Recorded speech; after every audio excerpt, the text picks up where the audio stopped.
CTV News with Carlyle Fiset.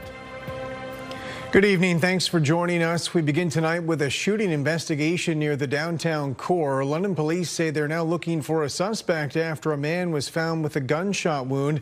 Neighbors reported police converging on this property at Blackfriars and Wilson around 3 a.m. According to police, the man was taken by paramedics to hospital with serious injuries, but he's expected to recover. At this point, no suspect has been arrested, and the major crime section is leading the investigation. The building has commercial units and apartments and was home to the Blackfriars Bistro until about a month ago. An update tonight regarding the dog attack that seriously injured a London woman earlier this week. London police say the victim has now been released from hospital. She was attacked near Thompson Road Park Monday afternoon. Municipal officials have said the dogs were under a muzzle order at the time, and they've since been seized. London police have indicated if any charges will be laid in this case, they will come from bylaw enforcement and not be criminal. There are pending charges under the Dog Owners Liability Act as well as PH4, which is a municipal bylaw. I certainly can't predict at this point in time what will happen with the animals, except to say that I know that they won't be released back to the owner. So at this point, they don't pose a risk to the public. London police say they've arrested a suspect accused of setting several cars on fire in an East London neighborhood earlier this week. With the latest on that investigation and reaction from residents, here's Brian Bicknell. A burned-out Honda remains at the back parking lot of a Mornington Avenue apartment building. Across the road, a fire-damaged Nissan sits outside the doors of a Connaught Avenue walk-up. And on nearby Empire Street, a scorched Volkswagen is parked in the driveway of someone's home. It's enough to leave neighbors ill at ease. I was really nervous about it because, I mean, it's something it doesn't happen. Like, our street is so quiet at night, eh? That's probably why he chose this street, because it was too quiet, if you know what I mean. Police say shortly after 12 Tuesday morning, police and fire responded to multiple reports of fires in the northeast London neighborhood. They included 3 fully engulfed cars and damage to a 4th, along with a porch and fence and a recycling bin. Officers also obtained video of a male suspect pouring gasoline at a residence. Empire Street resident Matt Wayner saw some of the activity go down. Some random dude came over here and he set a vehicle on fire, and then he tried to set a porch on fire. And when he set that one vehicle on fire in between 40 and 42, the vehicle could have killed both of them. Wayner's neighbor, Peyton Jones, who didn't want to appear on camera, also saw part of what happened. And I came outside and I saw 40 Empire had a car on fire, and then the apartment building down the road also had a car on fire. About 3:30 that morning, police located and arrested a suspect. A 34-year-old London man has been charged with several arson-related offenses, including 2 counts of arson with disregard for human life. At least one of the fires was to a residence that was occupied at the time. So thankfully, there were no reported injuries. Police say at the time of his arrest, the accused was already wanted on multiple outstanding charges, including incidents involving violence and breaching court conditions. Anyone with information or video of the fires is asked to contact police. Brian Bicknell, CTV News. 2 vehicles were destroyed by fire in South London early this morning. A pair of SUVs were parked in a housing co-op on Viscount Road. Firefighters say they were called around 4 a.m. with some reporting hearing explosions. Fire crews say they were able to knock down the flames quickly, while police say there were no injuries and they don't think this fire was criminal in nature. A council committee has accepted a consultant's recommendations to improve London transit governance. A lot of what I read in between the lines of the report has to do with relationship building. I personally have always wanted to have members of the public on the commission, so I'm glad to see that was suggested, and I look forward to when that can occur. More than a year ago, council dissolved the previous transit commission before spending $133,000 on a governance review to determine if local bus service should become an internal City Hall department. Instead, the consultant recommends re-establishing a commission made of both councillors and citizens, as well as improving communications and reporting between City Hall and the LTC. London Middlesex Community Housing presented councillors with an ambitious plan today aimed at financially stabilizing public housing. This is a long-term plan for the next 15 years to get more units online, to provide different levels of affordability. I want to see actionable improvements in the condition of the living conditions, the day-to-day lives of tenants. The 15-year regeneration plan is supposed to improve LMCH's aging apartment buildings and townhouses. It includes shovel-ready projects at Limberlost, Ladybrook, and a site in Strathroy that could qualify for an upcoming federal funding program. By adding affordable and mixed-income homes to its rental portfolio, staff with the public housing providers say they can offset the cost of operating more than 3,000 rent-geared-to-income units. We need to have affordable and market housing in our portfolio to improve our financial sustainability. So we have a vision of replacing some existing RGI units, improving some others, and then increasing our housing stock so our operating revenue is better able to support any debt we require. Researchers with Western's Northern Tornadoes Project have confirmed a third tornado formed during last week's intense storms. They had previously confirmed tornadoes in Melbourne and Lambeth. They say after a damage survey on Tuesday, they have now determined there was an EF0 tornado in Salford, east of London. Peak winds were an estimated 125 kilometers an hour, leaving a damage trail more than 16 kilometers long. Gas prices are expected to drop a little more tomorrow after falling about 10 cents a litre last night. That would bring the average price across Ontario to about $1.70 a litre, a discount compared to recent highs, but still plenty steep for many drivers. With more, here's Andrew Johnson. Varun Sharma is spending $500 per week right now gassing up his cab. Still lucky I'm driving hybrid, but it really hurts. But after months of eye-popping prices fueled by the war in Iran, drivers in many parts of the country are getting a bit of a break. Finally, a little bit of good news when it comes to filling your tank. Drivers in Toronto were greeted this morning with $173.9 on the sign, the lowest price since April. The reason? A drop in oil prices over optimism the U.S. and Iran are close to a deal, and issues at refineries in the U.S. Midwest that supply Ontario have now been cleared up. As drivers in many parts of Ontario and Quebec revel in this dip on the gas price roller coaster, here in Vancouver, people are still paying on average well over $2 per litre. In fact, as prices fall back east, they're actually rising on the west coast. What gives? Experts say it's now BC dealing with refinery trouble. A disruption in California coupled with Canada's highest gas taxes have forced people at this station to cough up $2.14.9 per litre. How much does it cost to fill your tank? Well over $100, like 130, 100 probably. Finally, what Gas Buddies Patrick DeHaan calls the million-dollar question, where people are paying less, how long could it last? 100% contingent on what comes of these negotiations between the U.S. and Iran. There probably has not been such a major impact to supply in my career, exceeding 25 years. It's no million-dollar answer, but the one Canadians will just have to live with. Andrew Johnson, CTV News, Vancouver. Another Canada Day fireworks celebration has been cancelled, the second in a matter of weeks. This time it's an event in East London going on hiatus. With more on the factors behind the decision, here's Sean Irvin. After decades of dazzling displays, plans for Canada Day fireworks in East London have fizzled out. The announcement follows the cancellation of fireworks in Byron. We did everything we could to save the day, I guess you can say, but this year they will be unfortunately canceled. The decision comes down to money. An annual $8,000 federal grant for the show was cut in half a few weeks ago. That left little time for organizers to ask sponsors to dig deeper in tough economic times. We're all feeling it right now, not just businesses. Another factor is the rising cost of fireworks displays. It has gone up to about $14,000 this past year. That's a $4,000 price increase in just a few years. It is essentially half of our budget.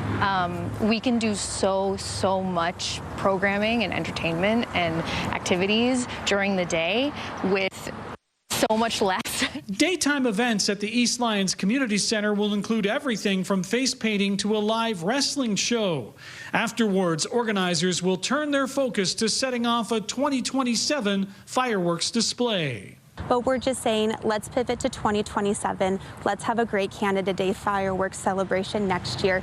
Over the past few years, the BIA and its partners have explored options to meet noise, pet, environmental, and safety concerns surrounding fireworks. Drones are an option, but an expensive one. Like whatever you would pay for fireworks, add about $5,000 onto that, if not a little bit more, for kind of the same programming. East Londoners looking for public fireworks displays on Canada Day have options. They include the City of London display at Harris Park. Sean Irvin, CTV News. A London doctor who reportedly referred a patient for a medically assisted death after meeting outside a coffee shop is now under supervision. According to documents from the Ontario College of Physicians and Surgeons, Dr. James McLean referred one patient for a medically assisted death, meeting them in an informal setting to discuss the procedure. According to the college documents, McLean was personally involved with the patient and may have influenced their decision to proceed with a medically assisted death.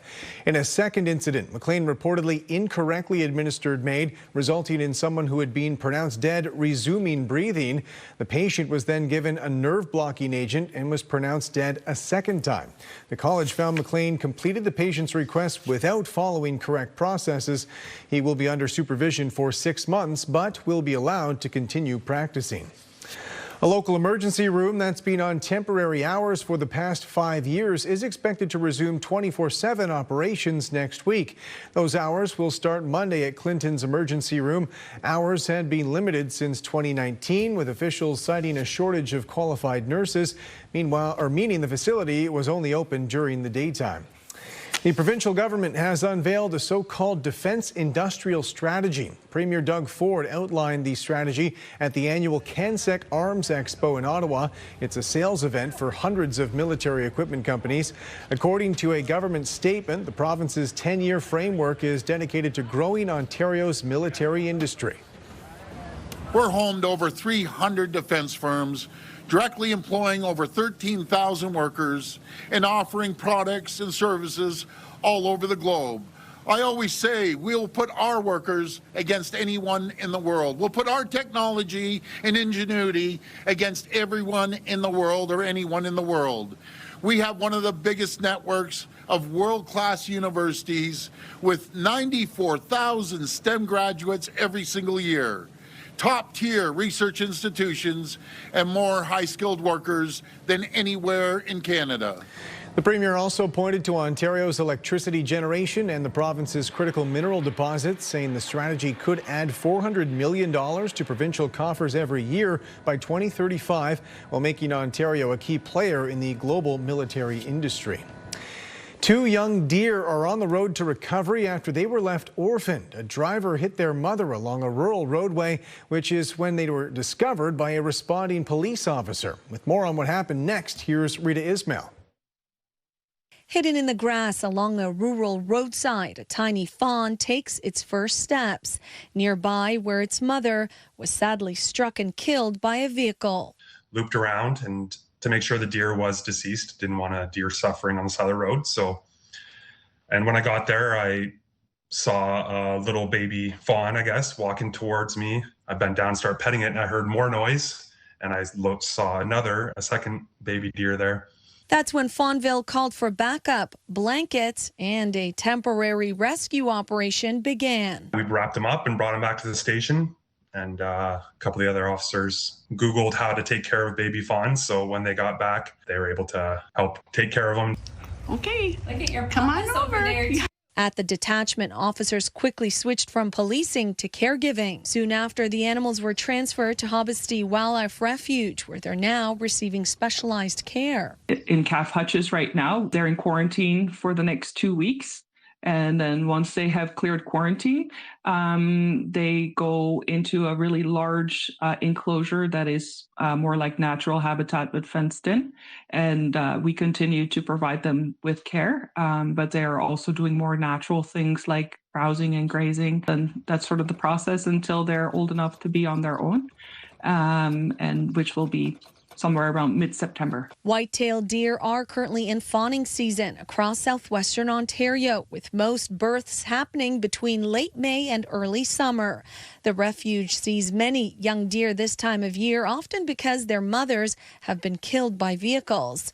But there's another growing problem. Another really big cause of fawns having to come into care is literally people abducting fawns. If the fawn is not actively bleeding, laying next to a dead mom, or looks terrible, then we leave it alone. The two fawns are expected to remain at the wildlife refuge for several months before eventually being released back into the wild. Rita Ismail, CTV News. Still ahead, creative initiative. The student playwrights in Listowel crafting their own musical, ready for its premiere.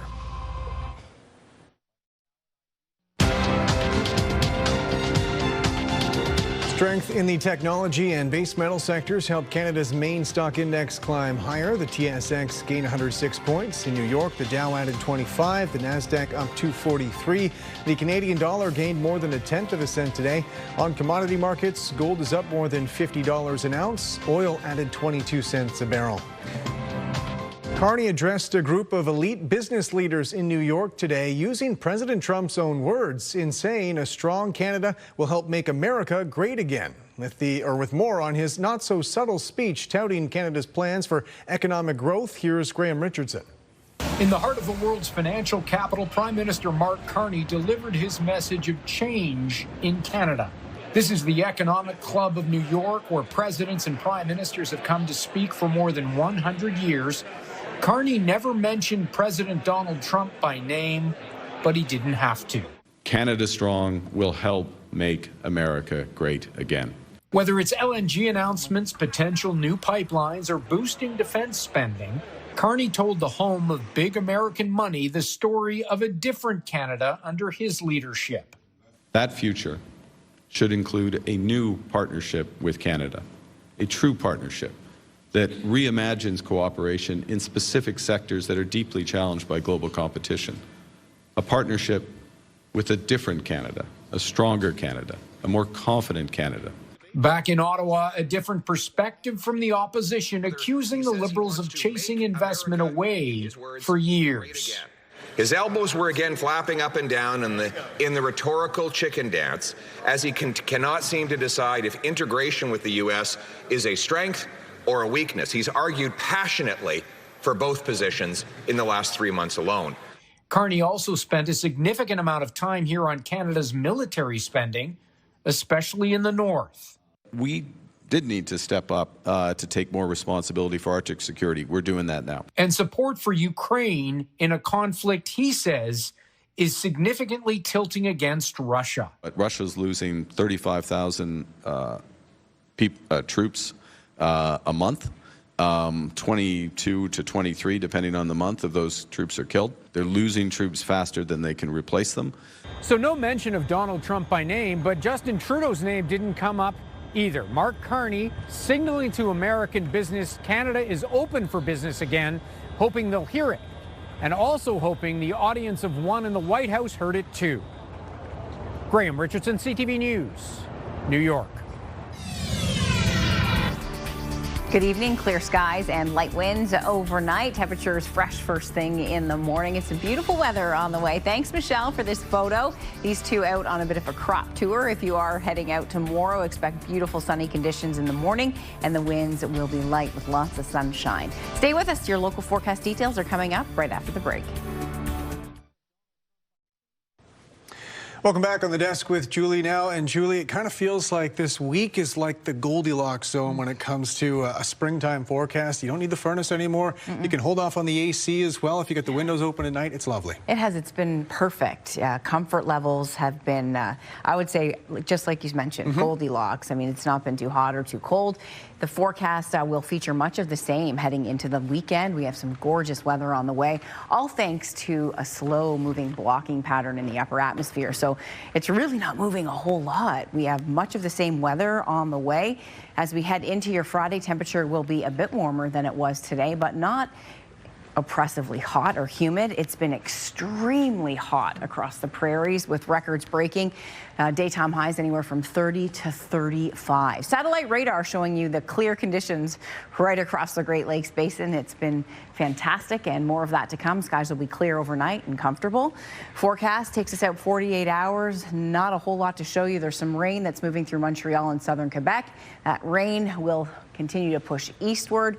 Unfortunately, areas along the east coast have been dealing with some unsettled conditions with rainfall while we've been basking in the sunshine.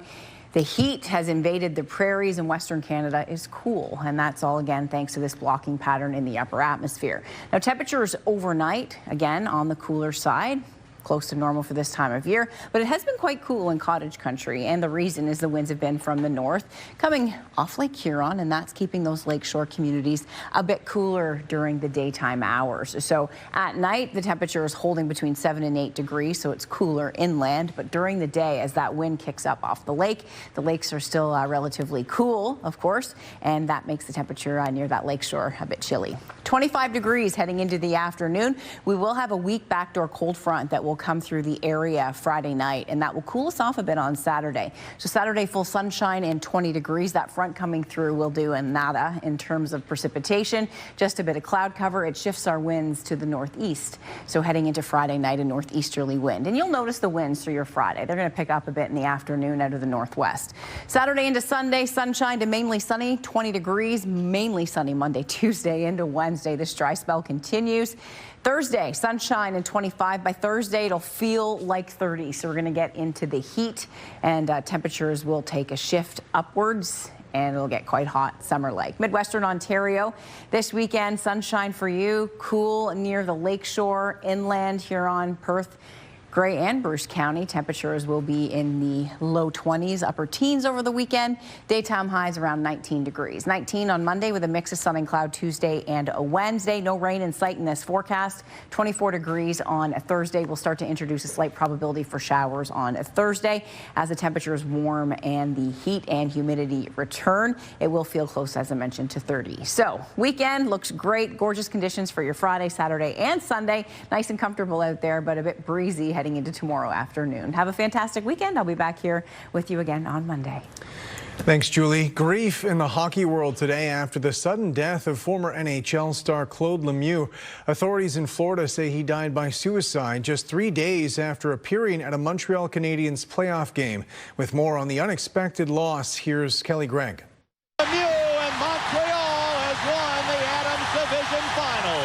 It was clutch goals and grit that defined Claude Lemieux's 14-year NHL career. The news of his death at 60 years old coming as a shock, especially since Lemieux was a torchbearer at the Habs game days ago. For 5-10 minutes there, I was just trying to find out if it was true. I was happy to see him on Monday, just to kind of talk about a little bit what he was doing. He was there with his two sons, so it's a big shock. I was really happy to see him at the Bell Center earlier this week. Glad to see the welcome he got from the crowd at the Bell Center, and I hope that brought him peace. From Buckingham, Quebec, Lemieux raised the Stanley Cup for the first time in 1986 as a rookie.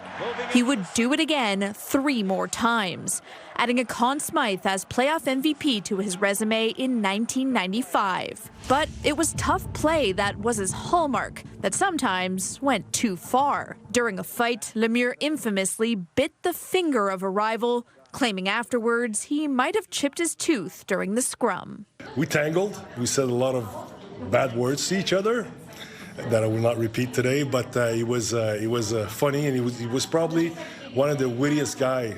He would come back with a line that you thought you had him, but he would come back with a line that would destroy you. But there was also a softer side. When Joël Bouchard joined the Phoenix Coyotes in 2000, Lemieux invited the younger player to live with him. It's so sad to lose somebody that was so authentic. He was just a a solid person that you could have a lot of conversation with about any topic. It's way too soon and way too early to lose somebody like that. Despite playing for 6 teams, Lemieux held a soft spot for the Canadiens. Serge Savard was the GM of that 1986 team, but also the one who traded Lemieux to New Jersey. They spoke just a few weeks ago to organize a reunion. To my surprise, when I talked to him, he was very happy to come. He mentioned he was the highlight of his career, and he was so proud. Lemieux leaves behind his wife, 4 children, and a city stunned by the sudden loss. Kelly Gregg, CTV News.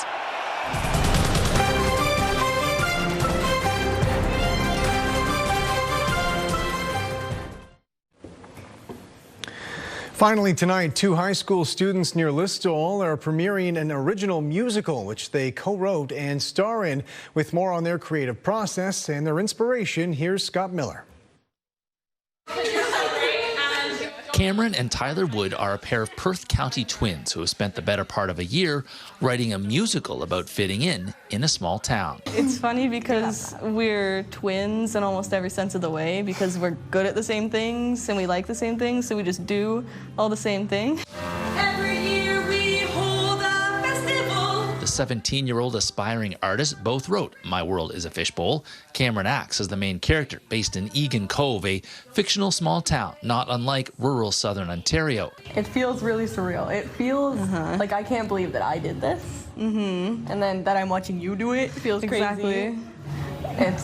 I'm very proud of you. I'm proud of you, and I'm proud of everyone that's part of it. High school students write original plays all the time, say their teachers, but a musical is another level. When I heard that they were doing an original play, I was like, that's awesome.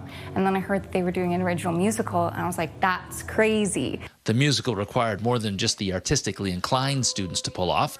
Teachers say everyone from the construction to cosmetology students took part. When I think about everything that goes into that, you need sewists, you need people who are into cosmetology and our MUAs, and Listowel District Secondary School, we have programs for all of those people, and then we get to bring them all together through a lot of hard work to make magic. The Wood twins say this may be their first musical, but it will most certainly not be their last. I keep telling people this is only the beginning, because you're gonna, next time we're on the radio, it's gonna be music. Next time we're on TV, it's gonna be something else. And just watch out. Just watch out. I'm writing 2 other musicals right now. Okay? Exactly. Wow. I don't know what for, I'm just doing it. In Listowel, Scott Miller, CTV News. And that's it for us. Thanks for watching. For all of us at CTV News London, I'm Carlyle Fiset. Have a good night.